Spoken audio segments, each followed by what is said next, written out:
오늘 말씀은 사무엘상 22장을 보겠습니다. 다같이 1절에서 5절 말씀까지 오늘 말씀을 한 목소리로 읽도록 하겠습니다. 그러므로 다윗이 그곳을 떠나 아둘람 굴로 도망하매 그 형제와 다윗 온 집이 듣고는 그리로 내려가서 그에게 이르렀고, 환난당한 모든 자와 빚진 자와 마음이 원통한 자가 다 그에게로 모였고, 그는 그 장관이 되었는데 그와 함께 한 자가 400명 가량이었더라. 다윗이 거기서 모압 미스베로 가서 모압 왕에게 이르되, 하나님이 나를 위하여 어떻게 하실 것을 내가 알기까지 나의 부모로 나와서 당신들과 함께 있게 하기를 청하나이다 하고 부모를 인도하여 모압 왕 앞에 나아갔더니, 그들이 다윗의 요새에 있을 동안에 모압 왕과 함께 있었더라. 선지자 갓이 다윗에게 이르되, 이 요새에 있지 말고 떠나 유다 땅으로 들어가라. 다윗이 떠나 헤뎨 숯불에 이르느니라. 아멘. 사울 왕의 살해 위협 때문에 이제 다윗은 사울 왕을 떠나서 이제 왕궁을 탈출했습니다. 그리고 도망을 가죠. 그래서 도망을 가서 지난번 제일 처음에 들렸던 것이 너무 시장하고 지쳤기 때문에 이제 먹을 것을 구하기 위해서 노비라고 하는 땅에 갔습니다. 그래서 노베에서 제사장 아히멜렉을 만나 거기에서 이 진설병 떡을 얻어먹게 되고, 그리고 이제 정신을 좀 차린 후에 골리앗으로부터 그 빼앗았던 그 칼을 가지고서 다윗은 블레셋 땅으로 넘어갑니다. 그래서 블레셋 땅에 넘어가서 가드라고 하는 성에 들어가서 이제 망명 신청을 하게 됩니다. 근데 블레셋은 이 적대국이었고 그 당시 사울 왕국과 싸우는 관계에 있었습니다. 더구나 블레셋 신하들이 사울의 과거 전력을 다 알고 있었기 때문에 거기에서도 다윗은 평안함을 얻지 못하고 이제 망명 생활조차 할 수 없는 그러한 처지가 되었죠. 그래서 드디어 블레셋을 떠나게 됩니다. 블레셋을 떠나면서 그가 이제 어디로 가야 할지, 어느 곳에 있어야 할지 하는 정말 막막한 것입니다. 왜냐하면 이스라엘 땅은 사울 왕이 지배를 하고 있는 땅이기 때문에 더 이상 사울 왕의 손길을 피해서 살아갈 방법이 없습니다.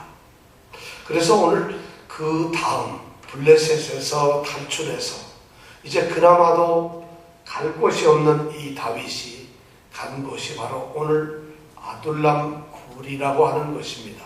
22장 1절에 보니까 그러므로 다윗이 그곳을 떠나 아둘람 굴로 도망하매 이렇게 되어 있습니다. 그러므로 이 말은 블레셋으로부터 이제 위험을 당하게 되어서 그렇기 때문에 블레셋에 있을 수가 없어서 이런 뜻이죠. 그래서 다윗이 그곳을 떠났다. 그곳이 어디죠? 블레셋 가드라고 하는 땅을 떠나게 되었죠. 이제 가드라는 땅을 떠나서 드디어 도착한 곳이 어디냐면은 아둘람이라고 하는 동굴 속으로 숨어들게 됩니다. 이 아둘람이라고 하는 곳은 블레셋 이 나라 이 가드와 자기가 금방 도망쳐 나온 그 가드와 또 다윗이 태어나서 자라났던 베들레헴 고향과의 한 중간쯤에 위치하는 도시입니다. 여기는 이제 해발 한 800m 높은 고지에 주로 석회암들이 많은 그러한 산등성인데 거기에 보니까 굴들이 많아요. 그래서 그 이제 석회암 굴로 된 그 굴의 한 군데에 다윗은 이제 숨어 도피하게 되었습니다. 이것이 이제 다윗의 운명입니다. 이 아둘람이라고 하는 말은 피난처라고 하는 말입니다. 그리고 막혀 있는 곳이라 곳이라는 그러니까 closed in place라고 해서 막혀 있는 곳이라는 그런 의미로 이제 아둘람이라는 말을 사용하고 있습니다. 우리는 22장 1절에 있는 이 말씀, 그러므로 다윗이 그곳을 떠나 아둘람 굴로 도망하매, 이 한 문장에서 아무 생각 없이 우리는 이 문장을 읽습니다. 지금 아마 제가 보기엔 이 중에 우리가 몇 분 계신 게 거의 반 이상 아둘람 굴로 갔구나 이렇게 생각할지 모르지만, 우리는 이 성경을 역사의 기록으로 보지만은 다윗은 아둘람 굴로 간 이것이 자기의 삶이고 자기가 살아가는 생활입니다. 도대체 아둘람 굴로 갔다는 이 말이 무슨 의미일까요? 여러분 그것을 한번 생각해 볼 필요가 있습니다. 자, 다윗이 누굽니까? 다윗은 이스라엘의 영웅입니다. 군대의 장관이었고 사울 왕으로부터 천부장이라고 하는 직위를 받은 사람입니다. 더 놀라운 것은 사울 왕의 사위로 있었죠. 사울 왕의 딸이 자기의 아내라는 말입니다. 더구나 이 다윗은 하나님의 명에 따라서 사무엘로부터 기름 부음을 받고 사울 왕 다음에 일어나는 이스라엘을 다스려야 할 왕으로 기름을 부음 받은 그런 사람이 바로 다윗인데, 그 사람이 어디에 있다고요? 아둘람 굴에 있어요. 자, 이렇게만 말해도 실감이 좀 안 납니다. 그는 정말 처절하고 비참한 가운데서 철저하게 쫓겨가는 도망자의 삶을 지금 살고 있습니다. 더 이상 사람들이 살고 있는 곳에 갈 수가 없어요. 겨우 그가 찾았던 곳은 바로 동굴이에요. 더 이상 사람들도 없어요. 꽉 막혀 있고 그 안에서 공기도 탁하고 빛도 없고 아무것도 없는데 거기서 어떻게 살아야 할지 모르는 그 동굴로 그가 피난처를 삼았다는 것이에요. 자, 그는 인간적으로 자랑할 만한 것이 있었습니다. 그리고 어쩌면 의지할 만한 많은 것들이 그에게는 있었습니다. 그에게는 세상적인 지위가 있었어요. 다윗에게는 세상적인 지위가 있었습니다. 분명히. 그에게는 세상적인 명예도 있었습니다.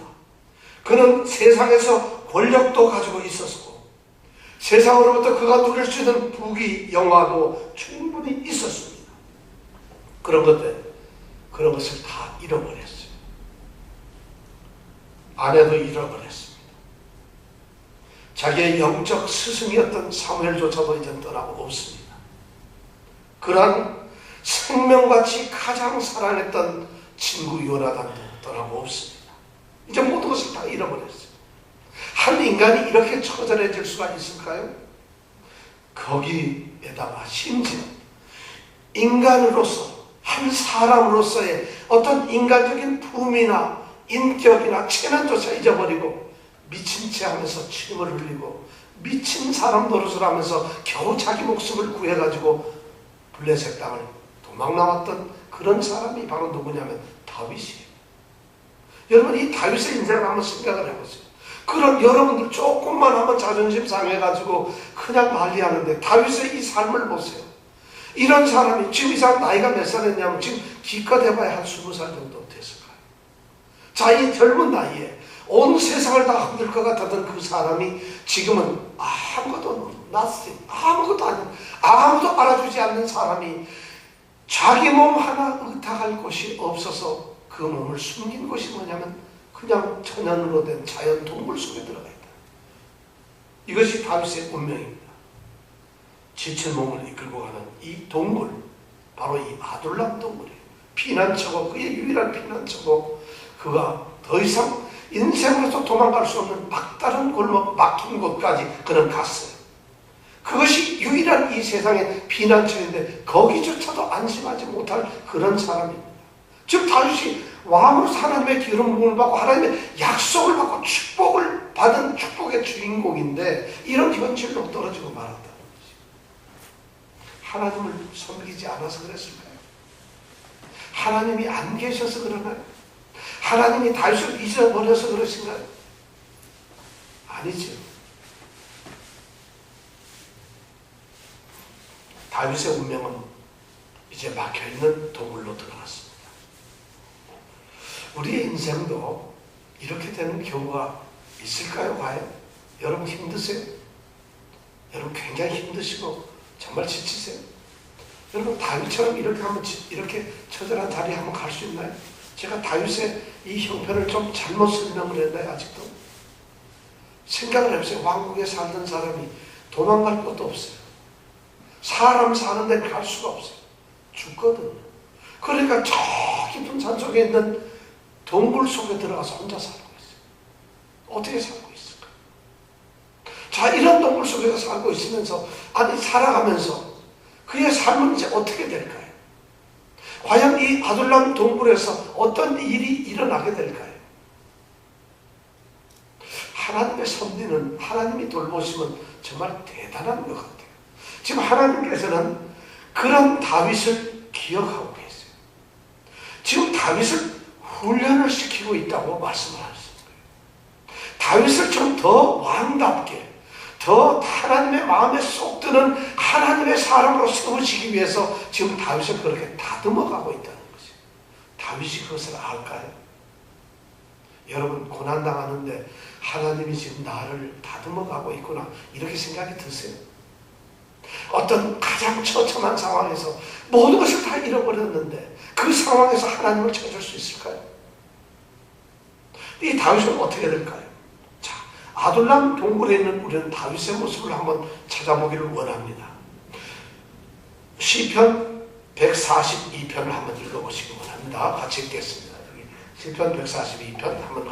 이 142편에 보면은 다윗이 굴에 있을 때 지은 마스길, 곧 기도라고 하는 제목이 붙어 있습니다.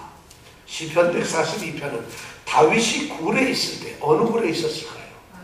바로 이 아둘람 굴에 있을 때 그가 하나님을 향해서 어떻게 지은 마스길이라는 말은 교훈을 주기 위해서 써놓은 시를 마스길이라 합니다. 그것이 곧 기도입니다. 자, 142장은, 이거는 시편 142편은 다윗이 가장 그런 처참한 환경에 있는 그런 자리에서, 바로 그 아둘람 동굴에서 하나님을 향하여 올려드렸던 기도입니다. 그것을 다 같이 한 목소리로 한번 읽어보겠습니다. 네, 같이 한번 읽어보겠습니다. 시작. 내가 소리내어 여호와께 부르짖으며 소리내어 여호와께 간구하는도다. 내가 내 원통함을 그 앞에 토하며 내 우환을 그 앞에 진술하는도다. 내 심령이 속에서 상할 때에도 주께서 내 길을 아셨나이다. 나의 행하는 길에 저희가 나를 잡으려고 올무를 숨겼나이다. 내 우편을 살펴보소서. 나를 아는 자도 없고 피난처도 없고 내 영혼을 돌아보는 자도 없나이다. 여호와여, 내가 주께 부르짖어 말하기를 주는 나의 피난처시오 생존세계에서 나의 분기시라 하였나이다. 나의 부르짖음을 들으소서. 나는 심히 비천하니이다. 나를 핍박하는 자에게서 건지소서. 저희는 나보다 강하니이다. 내 영혼을 옥에서 이끌어내사 주의 이름을 감사케 하소서. 주께서 나를 후대하시리니 의인이 나를 두르리이다. 여러분 이 시가 어떠세요? 그냥 여호와여 내가 주께 부르짖어 이러면 이 시가 감동이 안 되죠. 지금 다윗이 그렇게 부르짖은 것 같지 않아요. 내가 소리내어 여호와께 부르짖으며 소리내어 여호와께 간구하였도다. 아마 이렇게 아마 얘기했어요. 얼마나 통곡적인 시예요. 자, 이 시를 통해서 다윗은 지금 아둘람 굴에서 이런 시, 다윗이 아둘람 굴에서 이 지은 시가 몇 편이 돼요? 53편, 54편, 56편, 57편, 59편 뭐 이런 것들은 전부 다 환난 중에서 다윗이 쓴 시편들입니다. 그 중에서 이 142편이 아주 대표적인 건데 이 시편에 있는 이 기록을 보면서 아둘람 굴에 다윗은 무슨 일이 일어나고 있는가? 우리가 첫 번째로 볼 수 있는 것은 다윗은 아둘람 동굴에서 다윗이 지금 기도의 사람으로 변화가 있다는 것이에요. 여러분 다윗이 지금 기도할 수 있네. 가장 밑바닥에 놓여있는 사람이 무슨 힘이 있다고 기도하겠어요? 원망이 남아야죠. 아니 체념을 해야죠. 포기를 해버려야죠. 도망을 가고 스스로 자결하고 죽어버리고 포기해서 자기 자신을 부정을 해야 되죠. 그런데 이 다윗이 그런 환경 속에서 기도의 사람이 되고 있어요. 1절, 2절에 보니까 내가 소리내어 여호와께 부르짖으며 소리내어 여호와께 간구하는도다. 소리 내었어요. 그는 지금 부르짖고 있어요. 그냥 사자 동굴 속에서 소리가 막 울려나는 거예요. 울부짖는 다윗 그 한 사람의 소리가 지금 있다는 것이에요. 내가 내 원통함을, 얼마나 원통하겠어요? 여러분 원통하지 않을까요? 원통함을 그 앞에 토로하다. 그 앞이 누구예요? 하나님 앞에 토로하는 거예요. 내 우환을, 내가 지금 당하고 있는 이 형편, 내가 당하고 있는 이 고통, 이 모든 환경들을 그 앞에다가 낱낱이 지금 고하고 있다. 이렇게 고백을 하고 있어요. 다윗이 지금 부르짖고 있어요. 울부짖고 있어요. 간절합니다. 처절합니다. 정말 하나님께 지금 부르짖고 있어요. 이 동굴 속에서 지금 자신의 모습을 하나님께 아뢰고 있습니다. 원통해요. 그리고 우환을 당해서 이 고통 속에 죽겠어요. 그러니까 자기 형편을 하나님께 간구합니다. 다윗은 이 바로 아둘람 동굴에서 하나님이 전적으로 하나님께 기도하고 간구하는 자로 만들기 위해서 다윗은 기도의 사람으로 하나님은 만들고 계십니다. 여러분들 인생의 동굴에 있을 때 여러분들은 어떻게 되겠어요? 우리 인생도, 우리 모든 사람들은 다윗의 이 아둘람 동굴 같지는 않지만 가장 밑바닥에, 가장 힘든 상황에, 아니 가장은 아니더라도 고통 중에 있을 수가 있습니다. 그때 우리에게 필요한 것이 뭐냐면 바로 이 기도의 사람이 된다는 것이에요. 여러분들 동굴 체험을 하십니까? 인생에서 일부러 체험할 수는 없지만 누구에게나 동굴은 있어요. 지금 이 아둘람 동굴에서 하나님께서는 다윗을 기도의 사람으로 만들어가고 있습니다. 두 번째, 오늘 이 기도를 보면 4절과 6절을 보면 압니다. 4절에 보니까 이렇게 되어 있어요. 내 우편을 살펴보소서. 누구 보고 하는 말씀이죠? 하나님, 내 오른쪽 한번 보세요. 오른쪽이라는 건 나를 의지할 수 있는 사람, 나의 영광 될 만한 그런 것을 얘기하는 거죠. 내 우편을 한번 보십시오. 하나님, 나를 아는 자도 없어. 동굴에 있으니까 아무도 알 수가 없어요. 알려고 할 수도 없고, 아는 사람을 찾을 수도 없고, 아는 사람을 만나는 순간 그것이 위험이 되는 것이죠. 나를 아는 자도 없고, 피난처도 없고, 갈 곳이 없죠. 동굴 속에 있죠. 내 영혼을 돌아보는 자, 내가 위로받고, 내 영혼 속에서 내가 나의 속에 있는 모든 것을 토로할 만한 아무 돌아볼 사람들이 없다는 것이죠. 그러면서 6절에 보니까 또 뭐라고 하냐면, 나의 부르짖음을 들으소서. 나는 심히 비천하였나이다. 나는 심히 비천하였나이다. 나를 비방하는 자에게서 건지소서. 저희는 나보다 강하니이다. 여러분, 다윗이 가장 강한 사람이었어요. 당대 최고의 장수 골리앗을 물리친 사람이었어요. 그 사람이 저희가 나보다 강하다고 자기가 지금 그런 상황에 쏘여 있습니다.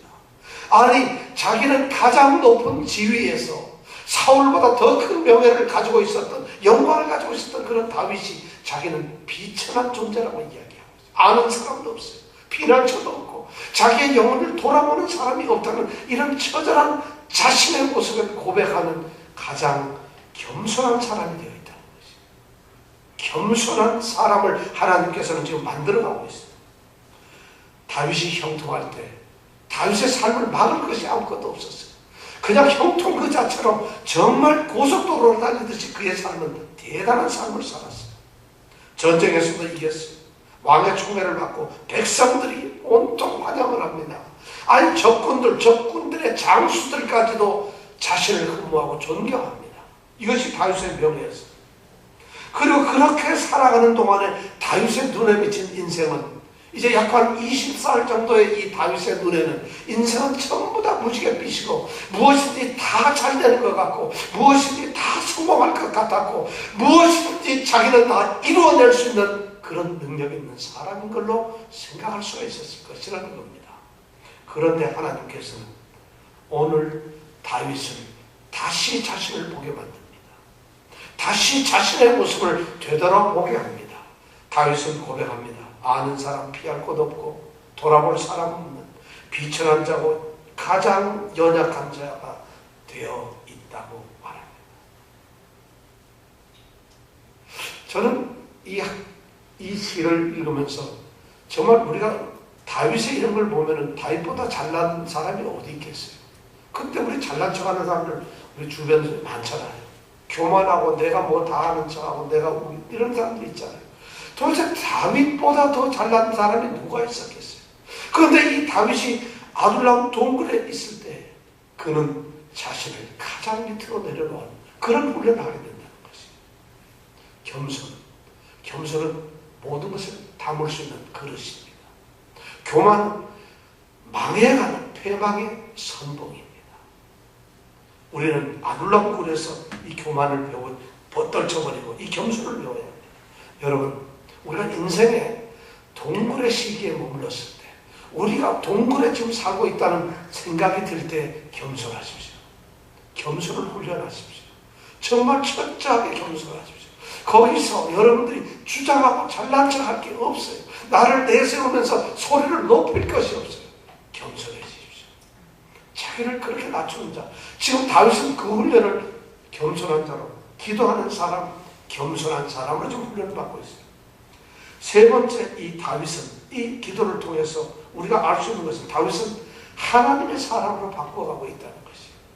다윗은 사실 하나님의 사람이에요. 그런데도 그는 하나님의 사람으로 더 가까이 다가가고 있습니다. 3절에 보니까 이렇게 됐어요. 내 심령이 속에서 상할 때에도 주께서 내 길을 아셨나이다. 이 말은 내가 지금 심령이 상했어요. 내 마음속에 모든 것이 상처받고 모든 것이 지쳐가지고 이제 더 이상 아무런 방법이 없어요. 마음이 지치고 상처있고 깨져버렸어요. 지금 도저히 나에게는 소망도 없습니다. 기쁨도 없습니다. 위로도 없습니다. 이 마음에 지금 상함되었다. 마음 속에서, 심령 속에서 지금 상함을 받았다는 이 말은 완전한 소망이 없어지고 모든 것이 처절하게 다 깨져버렸다는 것이에요. 그런데 그가 이야기하는 건 뭐냐면 주께서 내 길을 아셨다는 것이에요. 여러분, 이것이 얼마나 정말 위대한 거예요. 자신의 길을, 자기는 지금 그렇게 해서 지금 이런 상황에 있지만, 내가 지금 이런 환경 속에, 동굴 속에 있지만 우리 주님은 나의 길을 알고 계신다는 것이에요.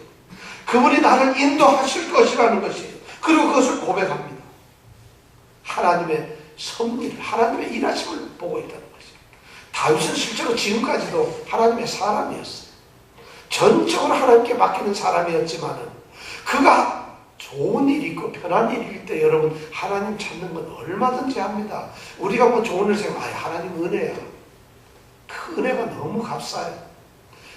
하나님께 내게 은혜를 주셔서 하나님은 참 내가 보기엔 너무 그 은혜를 너무 값싸게 해주시는 게 참 다르시요. 좀 은혜를 좀 이렇게 주면은 이 사람들이 까무라칠 정도 이런 은혜를 주셔야 되는데 그만 너무 저러다 보니까 은혜가 은혜답지 않아지는 이런 결과가 나왔어요. 지금 다윗은 하나님께서 너희가 나의 사람이 될 것이냐, 나만을 의지하고 나만을 바라보고 살겠느냐 하는 것을 처절하게 다시 한번 훈련을 시키는 것이에요. 네가 잘 나갈 때는 네 힘도 은근히 있었으니까 하나님을 의지한다고 하지만 그 하나님 의지함이 어쩌면 멋일 수도 있고 교만일 수도 있어요. 그런데 이렇게 처절하게 낮춰놓고 나서 이런 상황인데도 내가 너를 지킨다는 것을 인정한다는 거죠. 가장 이렇게 힘든 상황인데도 아직도 내가 너와 같이 하고 있다는 것을 네가 아느냐는 것이. 우리는 힘들면 하나님이 나를 버리셨다 생각을 하잖아요. 근데 다윗은 그것이 아니에요. 이렇게 마음속에서 상하고 있는데 주님께서 내 길을 아신다는 것이. 하나님의 사람을 지금 동굴에서 만들어가고 있어요. 전적으로 하나님만 의지하도록 만든 거죠. 다시 또 네 번째는 다윗을 어떻게 만들고 있느냐. 7절의 말씀에 보니까 다윗을 감사의 사람으로 만들고 있어요. 7절 말씀은 이렇게 되어 있습니다. 내 영혼을 옥에서 이끌어내서 주의 이름을 감사케 하소서. 주께서 나를 후대하시리니 의인이 나를 두르리이다. 내 영혼을 옥에서 이끌라. 옥이 어디에 지금 현실적으로 동굴이에요. 이 아둘람 동굴에서 이끌어내셔라. 내가 여기서 벗어날 걸 안다는 것이. 우리 주님께서는 지금까지 나를 지키셨기 때문에 이 동굴에서 나를 반드시 이끌어낼 것이라는 확신하고 있어요. 그때 자기는 주님의 이름을 감사할 것이라는 거죠. 감사의 사람이 될 것이라는 거예요. 얼마나 주께서 나를, 왜냐하면 내가 왜 주님께 감사하느냐. 주님, 이것이 나의 인생의 끝이 아니라 주께서는 나를 후대하실 거예요. 너무 잘해주실 거예요. 하나님을 사랑하는 자 곧 그 뜻대로 부르심을 받은 자들에게는 모든 것이 합력하여 선을 이루는 거예요. 하나님께서 선을 이루어주시죠. 그것을 믿고 있는 것이에요. 참 위대한 신앙이죠. 하나님께서 반드시 후대하시고 나에게 모든 것으로 좋은 것을 축복하실 것이기 때문에 내가 이 욕에서 벗어나서 주의 이름을 감사하겠습니다. 그러면서 뭐라면 의인이 나를 두리리다. 지금은 내가 혼자 같지만 수많은 의인들이 나와 함께 있게 될 것이다. 이런 고백을 하면서 감사하는 것이에요. 감사의 사람을 만들고 있대요. 그러니까 이 아둘람 굴에서 다윗을 하나님께서는 변화시키는데 어떤 사람으로 변화시켰죠? 기도의 사람, 겸손의 사람, 하나님의 사람, 그리고 감사의 사람을 완전히 바꾸어 가시는 거예요. 이 기도를 통해서 아둘람 굴에서 가장 처참한 인생의 그 자리에서 하나님께서는 그 사람을 그렇게 만들어가고 있어요. 왜? 그 사람을 왕으로 세우기 위해서 그렇습니다. 왜냐하면 그 사람을 다윗은 하나님이 왕으로 세운 사람이에요. 왕으로 세우시기 위해서 지금 이것을 한다. 얼마나 역설입니까? 우리 하나님이 그런 일을 하세요. 여러분, 바로 우리가 동굴을 그러니까 경험을 해야 되는 것이에요. 동굴은 결코 우리에게 고통을 주는 것 같지만은 그것으로 끝이 아니라는 것이에요. 하나님의 백성에게는 동굴의 삶이 있습니다. 동굴의 삶을 기쁘게 받으십시오. 그것이 중요합니다.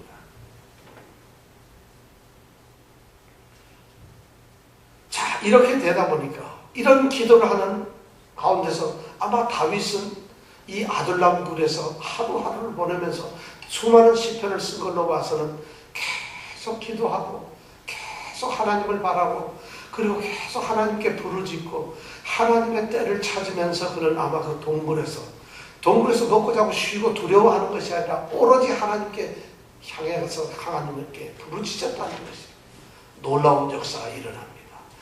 우리 오늘 말씀해 보니까 22장 1절 그와 2절 이렇게 보니까 아둘람 굴로 도망하매 그 다음에 어떤 일이 일어나냐 그 형제와 아비의 온 집이 듣고는 그리로 내려가서 그에게 이르렀고 환난당한 모든 자와 빚진 자와 마음이 원통한 자가 다 그에게로 모였고 그는 그 장관이 되었는데 그와 함께한 자가 400명가량이었더라.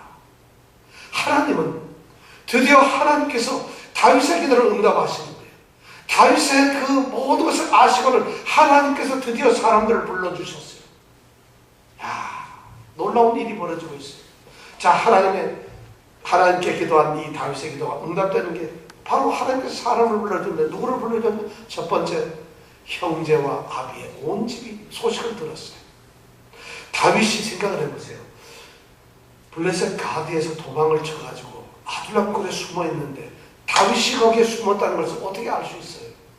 아마 제가 보기에는 이렇게 다윗이 도망을 하고 나니까 사울 왕이 다윗을 잡으려고 지금 전국에 수배령을 내렸을 거란 말이에요.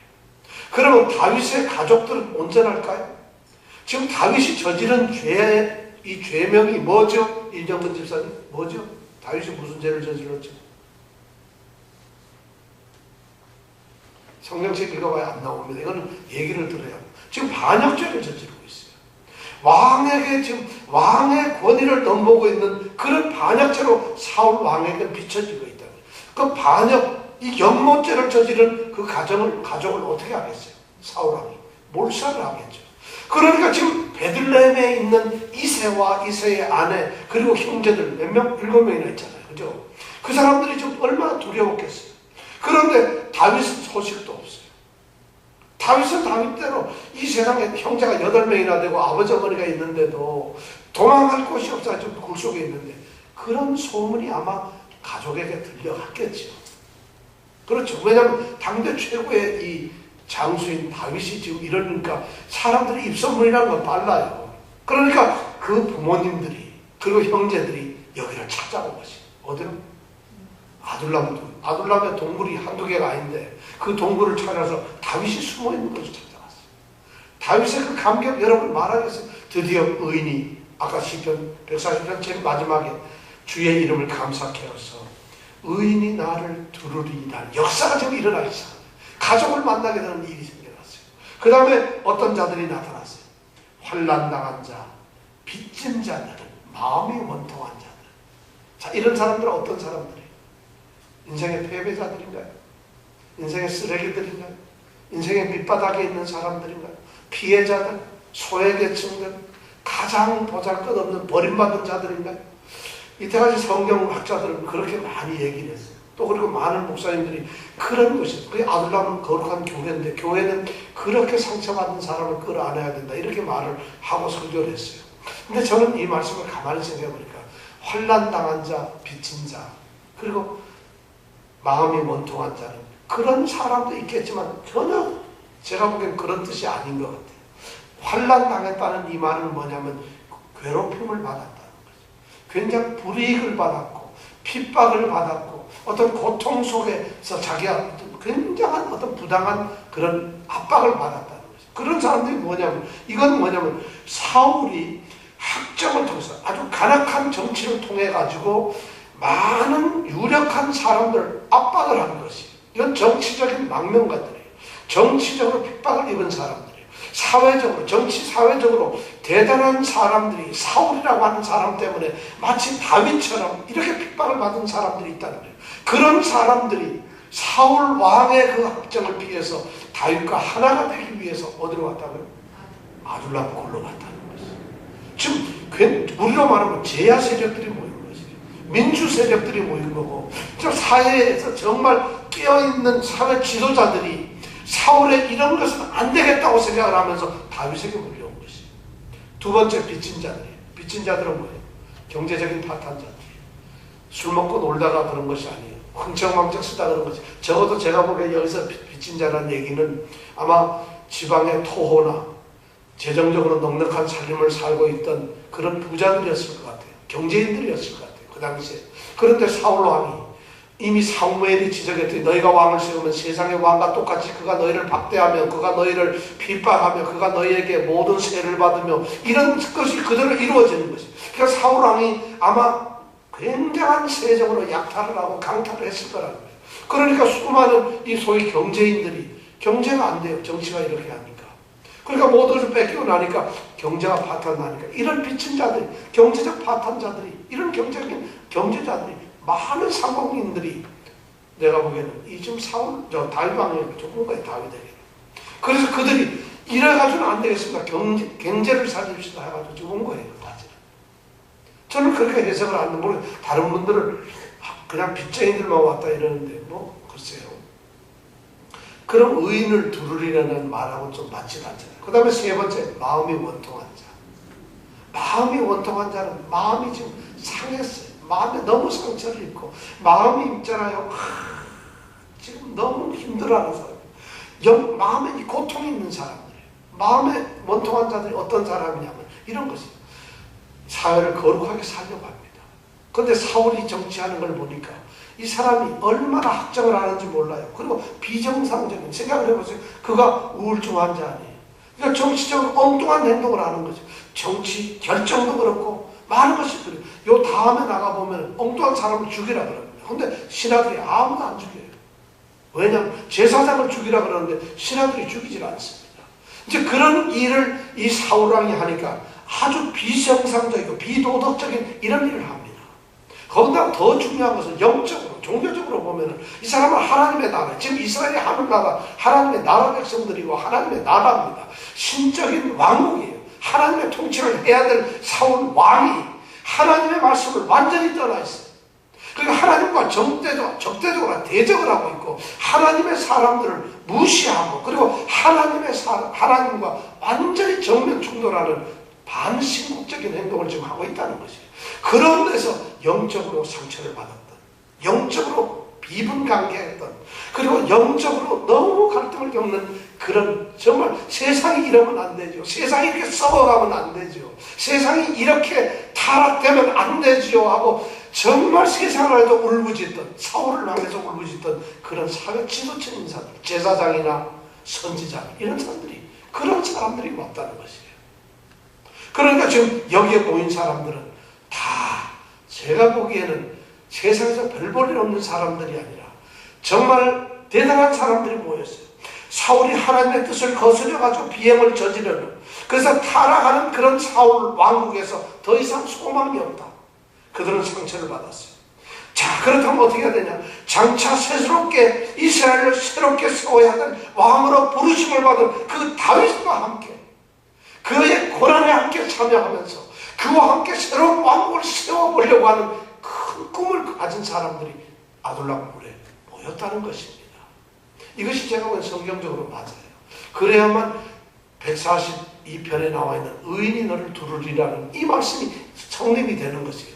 그런데 우리는 형편없는 거렁뱅이들 이런 사람들만 모여가지고 비류들의 왕이 되었다 이렇게 얘기하는데 제가 보기엔 그렇지 않은 거예요. 이 사람들은 사실 기꺼이 다윗과 고난을 함께 하면서 이 세상을 한번 바꾸어 보려고 하는 거, 정말 이 세상에 거룩한 하나님의 뜻이 이루어지게 하려고 하는 거, 그리고 정말 이 사람들은 하나님이 원하시는 하나님의 나라가 세워지는 그것을 사모하면서 다윗을 중심으로 뭉치는 거죠. 이 사람들은 깨어있는 사람들이었고 정말 이 사람들은 행동하는 사람들이었고 그 사람들은 헌신하는 사람들이었어요. 그 사람들이 몇 명이라고요? 400명이나 모였다는 거예요. 그러니까 다윗은 그들 중에 뭐가 됐어요? 군대 장관이 되는 거예요. 그리고 그들을 다스리고 그들을 이끌어갑니다. 자, 하나님께서 이렇게 의인을 주셨습니다. 이제 아둘람 동굴은 더 이상 초라한 동굴이 아닙니다. 이제 아둘람 동굴은 더 이상 막다른 골목에 있는 피난처가 아닙니다. 이제 더 이상 아둘람 동굴은 이 세상에서 버림받은 자가 피해야 하는 세상의 마지막 그 시궁창이 아니라는 것이에요. 여기는 거룩한 하나님의 뜻을 가진 사람들이 거룩한 하나님의 새로운 왕국을 세우기 위해서 하나님의 기름 부음 받은 종과 함께 그 나라를 향해서 목숨을 기꺼이 헌신하겠다고 하는 헌신된 사람들의 모인 곳이라는 것이에요. 교회가 바로 이런 곳 아니겠어요? 우리 아둘람 동굴 같은 우리 교회가 바로 그런 사람, 그런 분들이 왔어요. 제가 우리 교회에 그런 분들이 많이 오기를 원합니다. 그래서 정말 그런 교회가 세워지기를 원해요. 세상의 교회가 이렇게 되어야 하는 거죠. 아둘람 동굴. 이렇게 되니까 문제가 생겼어요. 아주 심각한 문제가 생겼어요. 이 소식이 금방 사울 왕에게로 들어갑니다. 사울이 깜짝 놀라겠죠. 지금까지는 어디 도망갔는지 어디에 숨어 있는지를 몰랐는데 들리는 소문에 아니 400명이나 되는 사람들이 그에게 모여있다는 것이에요. 엄청난 인원이 모여있다는 거예요. 이제 더 이상 한 개인으로서 다윗을 잡으러 가는 것이 아니라 이제는 하나의 군사 세력이 되어버리고 말았다는 것이에요. 그러니 사울 왕이 얼마나 당황이 되겠습니까? 여러분 생각해 보세요. 그리고 다윗 입장에서도 그렇습니다. 지금까지는 다윗은 홀로 일방적으로 피해 다녔어요. 어떤 박해가 온다 할지라도 사울왕과 대적하지 않고 피해만 다니고 도망만 다녔어요.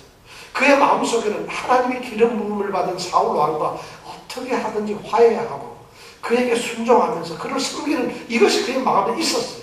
그런데 이제는 어떻게 해요? 그럴 수가 없어졌어요. 우리가 말하는 지금 루비콘 강을 건너버리고 말았어요. 이제 더 이상 어떻게 할 방법이 없어졌어요. 이제 사울과 다윗은 붙을 수밖에 없어요. 사울 왕국이 무너질 수밖에 없고 다윗이 일어날 수밖에 없는 이런 상황을 하나님께서 이제 만들어 가시는 거잖아요. 그러니까 다윗은 덜컥 걱정을 합니다. 나는 싸워도 좋지만 우리 부모님은 어떻게 해? 오늘 22장 3절에 보니까 다윗이 거기서 모압 미스베로 가서 모압 왕에게 이르되 하나님이 나를 위하여 어떻게 하실 것을 내가 알기까지 나의 부모로 나와서 당신들과 함께 있게 하기를 청하나이다. 부모님 걱정을 하는 다윗입니다. 자기는 지금 전쟁 앞으로 어떤 일을 당할지 몰라요. 싸움을 해야 되고 유랑 생활을 하는데 부모님까지 와 있으니까 이 부모님 이름이 뭐죠? 아버지 이름이? 예? 이세잖아요. 걱정이 되죠. 이 우리 아버지를 좀 지켜달라고 어디로 갑니까? 모압 땅으로 갑니다. 또 외국으로 가요. 망명이에요. 또 다른 망명이에요. 자, 모압 어디로 갔다 했죠? 미스베로 갔대요. 이 미스베는 미스바를 얘기합니다. 미스바 알죠, 여러분? 미스바는 이 뜻이 망대라고 하는 망대라고 하는 그런 말인데 미스바라고 하는 지명이 여러 군데가 나와요. 그 얘기는 뭐냐? 망대가 세워진 것이 여러 것이라는 얘기죠. 우리는 사무엘하고 같이 미스바에 모여서 대성회를 했던 걸 기억하죠. 여기서 말하는 미스바는 그것이 아니고 모압 땅에 있는 이제 미스바를 말하는 것이에요. 이제 거기로 갔어요. 모압 땅에 갔어요. 다윗은 블레셋이라고 하는 외국 땅으로, 또 모압이라고 하는 외국 땅으로만 나눕니다. 사실 어떻게 보면 안 되는 것이죠. 그죠? 그래서 모압 땅으로 갔어요. 왜 모압으로 갔을까요? 부모님을 돌보기 위해서. 근데 왜 하필이면 모압이에요?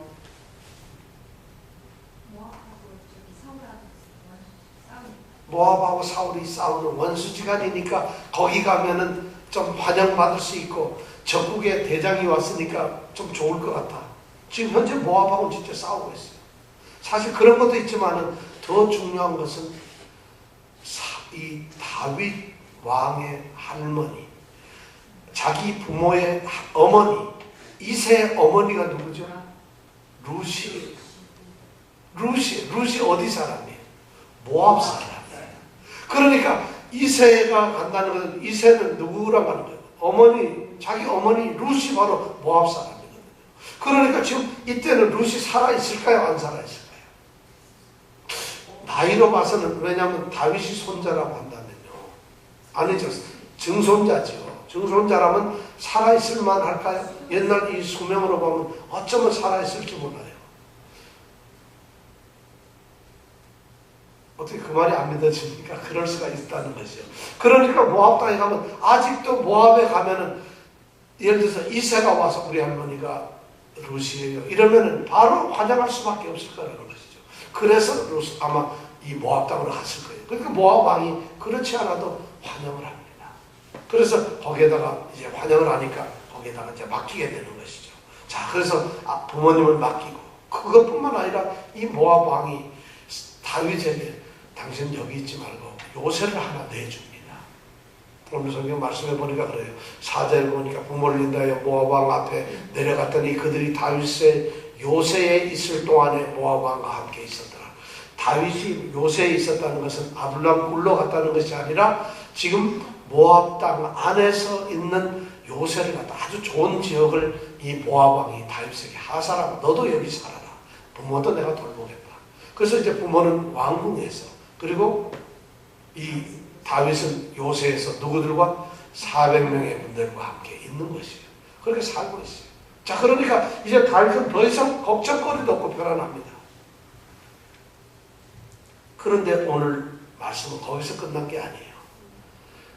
우리 5절에 보니까 선지자가 다윗에게 이르되 이 요새에 있지 말고 떠나 유다 땅으로 들어가라.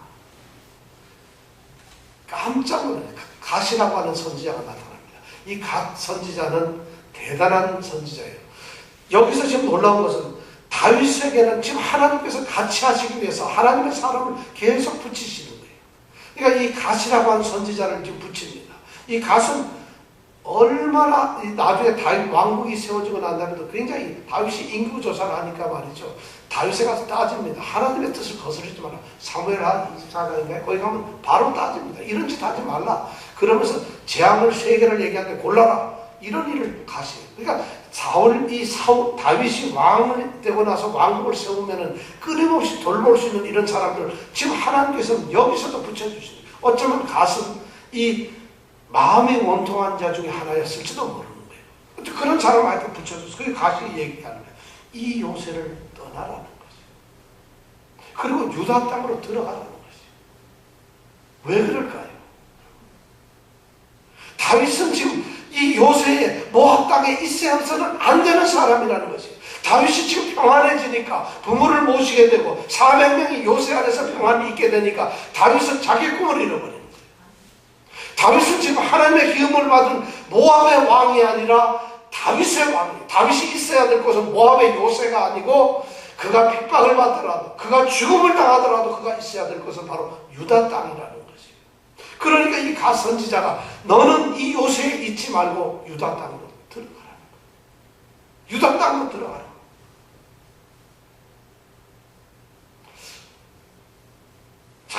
정말 하나님께서는 지금 다윗을 이렇게 끌고 왔어요. 바로 오늘 3절에 있는 말처럼 다윗이 스스로 모압 왕에 얘기하죠. 하나님이 나를 위하여 어떻게 하실 것을 내가 알기까지. 바로 하나님이 나를 어떻게 하실 건가를, 그걸 지금 갓이라고 하는 선지자의 입을 통해서 이야기를 하고 있습니다. 여러분, 지금 다윗은 기꺼이 요새를 떠납니다. 우리 같으면은 군사 400명도 되고 그럼 대충 거기 요새도 있고 하니까 후일을 도모하면서 거기서 편안하게 살 수 있어요. 돈이 없습니까? 살 곳이 없습니까? 사람이 없습니까? 이 정도면 됐다. 이제 여기서 살자 이럴 수 있잖아요. 근데 이 다윗에게는 하나님께서 인도하시는 하나님의 길, 하나님의 사명이 있었다는 것이에요.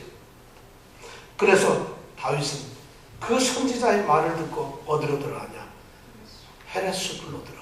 헤렛 수풀이라고 하면 이 헤렛이라는 말도 수풀이란 말이고 수풀도 수풀이란 말이에요. 그러면 우리나라로 번역하면 역전 앞인데 전이나 앞이나 똑같이 하면 수풀이라 이런 말이에요. 그러니까 여기는 산림지대는 유대의 산림지역으로 들어가라는 거죠. 그래서 들어갔어요. 이제 다윗은 드디어 다윗의 이 도망 생활에서 다윗이 지금까지 보았던 그런 처절한 삶이 아니라 도망자 다윗에서 도망자이지만 하나님의 일을 이루어 나가는 일을 이제부터 시작할 겁니다. 이제 지금 다윗은 유다 땅을 들어갔어요. 다윗이 들어가고 400명이 따라 들어가는 이 유다 땅은 더 이상 도피처가 아닙니다. 더 이상 숨어가고 더 이상 숨어서 은신하는 그런 도피처 위험한 지역이 아니라 여기는 사명의 땅입니다. 이제 사역을 해야 될 땅이에요. 다윗이 하나님의 말씀대로 이제는 거기에서 하나님의 사람으로서 살아가야 할 땅이 바로 어디냐? 유다 땅이라는 거죠. 거기를 하나님의 선지자는 가라고 이야기하는 거죠. 오늘 교회의 사명도 바로 그런 거 아니겠어요? 여러분 성도들 사명이 뭐예요? 우리에게도 그런 것이 있어야 돼요. 우리는 조금 형편이 좋아지면은 잊어버려요. 아니 형편이 나빠져도 아예 생각조차 안 하니까요. 우리가 하나님을 저는 이 사무엘상 특히 22장 아둘람 동물에 대한 이 말씀을 묵상을 하면서 정말 다윗 같은 사람을 우리가 성도들이 얼마나 생각을 할까? 조금 힘들면 우리가 다윗처럼 이렇게 할 수 있을까? 다윗의 아까 그 형편을 보면은 이런 밑바닥까지 갈 수 있는 사람은 사실 없습니다. 현실적으로 불가능한 겁니다. 이게 이야기가 그렇지. 아까 제가 이게 말씀드렸잖아요. 다 떠나버리고 만 거예요. 그 한 세대를 풍미하던 사람들이 하다못해 요즘에 한 나라를 잘못하다 독재자도 도망가면 다른 나라에 가서 왕국에서 살잖아요. 근데 다윗은 그런 것이 자기 몸 하나 간수할 것이 없는 그런 도피자였어요. 그런 처절한 도망자였다는 거예요. 이제 어쩔 수 없는 거예요. 그런데 그가 살아났던 것은 바로 하나님께 의지하는 것이에요. 그의 시편의 기도를 보면 우리는 정말 놀라운 거예요. 여러분 삶에서 그런 기도하세요. 그런 시를 쓰세요. 여러분 삶으로 한번 고백을 해보세요. 이 고백은 아마 어쩌면 다윗은 피로 쓴 것이었을지 몰라요. 어쩌면 다윗은 가슴을 찢어내며 마음을 찢어내면서 쓰는 눈물의 그런 고백이었을, 통곡의 고백이었을지 몰라요. 그런 것을 다윗이 하나님 앞에 쓰고 있어요. 근데 하나님께서는 그것을 지금 원하고 계셨다는 것이에요. 하나님은 그것을 기다리고 계셨어요. 오늘 우리에게도 그런 인생의 변화는 있어야 되지 않겠어요? 여러분 아둘람 동굴의 삶이 저는 우리 인생에서 절대 불행이 아니라는 것이에요. 아둘람 동굴 세상에 사고가 망하는 거, 뭐 어려워지는 거, 또는 뭐 건강이 안 좋은 거, 좀 건심 걱정이 생기는 거, 그런 걱정보다도 지금 여기에 나와 있는 사람들은 대단한 사람들이잖아요. 그런 사람들이 그들이 그런 환난 중에 빠졌을 때 하나님에 대한 소망을 가지고 있어요. 다윗이 지금 그런 사람이잖아요. 저는 여러분들이 다윗이 되길 원합니다. 정말 다윗과 같은 사람이 한번 되어보세요. 안 되는 게 아니에요. 지금 다윗, 제가 처음에 제일 처음 말씀드렸죠. 다윗은 지금 자기의 삶을 여기다 기록해놓고 있어요.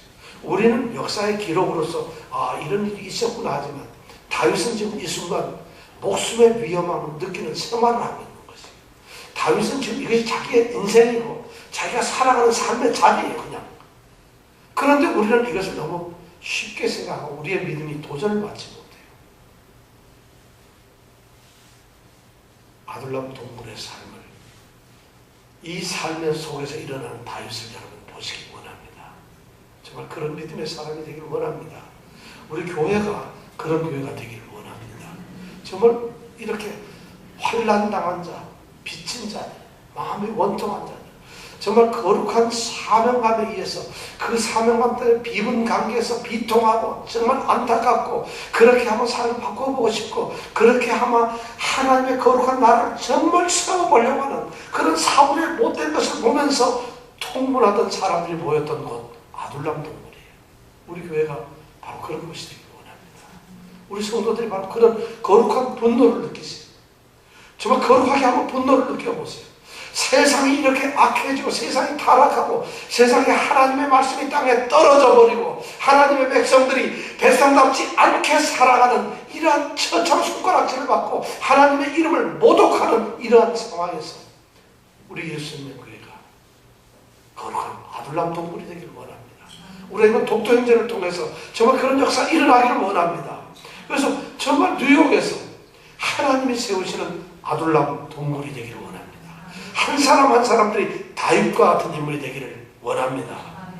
기도하시겠습니다. 같이. 오늘 말씀을 우리가 읽고 생각하면서도 어쩌면 아무것도 안 느끼며 전혀 의식 없이 아무 생각하지 않을 수도 있어요. 왜냐하면 다윗은 다윗이고 나는 나니까. 우리 하나님께서 그 마음을 깨뜨려 주시기를 원합니다. 이 시간 우리 가운데 정말 다윗의 이 삶을 보면서 우리의 모습을 다시 돌아보기를 원합니다. 다윗이 아둘람 굴에서 자기의 모습을 돌아보지요. 자기의 모습을 돌아보면서 그는 기도의 사람이 됩니다. 겸손의 사람이 됩니다. 그리고 하나님의 사람이 되죠. 하나님의 섭리를 믿게 되죠. 그리고 하나님께 감사하는 감사의 사람이 됩니다. 달라집니다.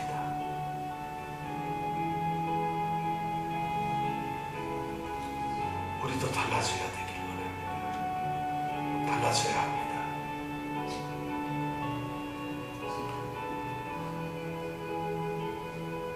하나님의 사람은 그냥 태어나는 것이 아니라 만들어지는 것입니다.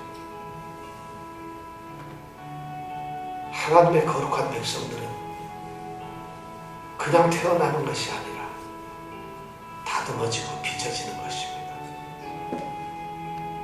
하나님이 사랑하는 사람들은 그냥 만들어지는 것이 아니라 처절하게 깨뜨려져서 빚어지고 하나님이 만들어가는 사람들입니다. 그런 생각이 없어요.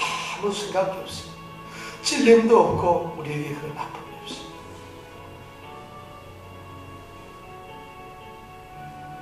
오늘 사무엘상 22장 1절에서 5절 이 말씀이 우리에게 도전이 되길 원합니다.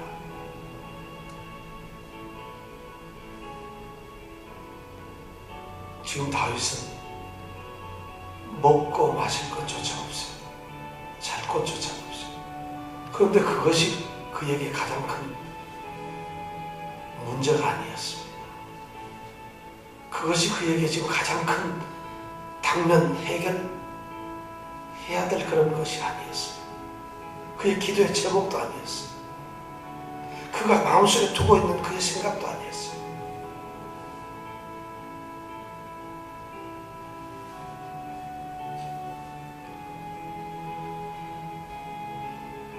정말 힘들고 지칩니다. 우리 하나님께서 함께 하시면 기도하는 사람, 겸손한 사람, 하나님의 섭리를 믿는 사람, 그리고 감사하는 사람에게는 하나님이 의인을 붙여주십니다. 하나님의 일을 시작하신다는 것이 놀라운 하나님의 일을 시작하신다. 새로운 출발을 하나님이 약속하신다는 겁니다. 이 말씀을 믿으십니까?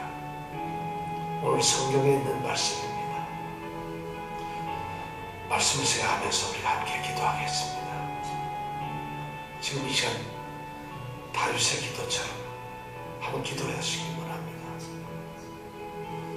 여러분들의 삶의 형편과 환경을 다윗과 비교할 수는 없지만 우리는 기도를 다윗처럼 할 수는 있잖아요. 편안할 때 기도하는 사람 못 봤습니다.